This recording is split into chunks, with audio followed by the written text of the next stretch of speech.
criminal offensive side eye.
atau kesehatan mental biasanya dia lebih ke menarik diri dari lingkungan, terus dia juga lebih nggak peduli lagi sama lingkungannya, dan dia tuh biasanya jarang masuk, ataupun dia juga biasanya suka hilang-hilangan gitu. Soalnya yang pernah terjadi itu seperti itu, atau bahkan dia ada perilaku yang cenderung untuk melukai diri sendiri. Selanjutnya, seberapa besar pengaruh lingkungan sekolah terhadap kondisi mental remaja?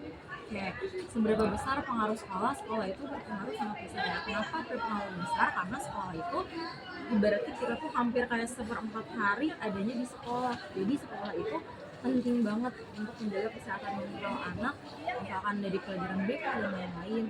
Dan pasti anak itu lebih sering beraktivitas di sekolah, jadinya di sebagian hidup yang pasti dipengaruhi sama sekolah. Jadi sekolah itu sangat berperan penting terhadap pembentukan kesehatan mental anak-anak. Mungkin itu saja yang dapat saya tanyakan kepada Ibu. Kurang lebih mohon maaf Ibu. Terima kasih Ibu. Wassalamualaikum warahmatullahi wabarakatuh.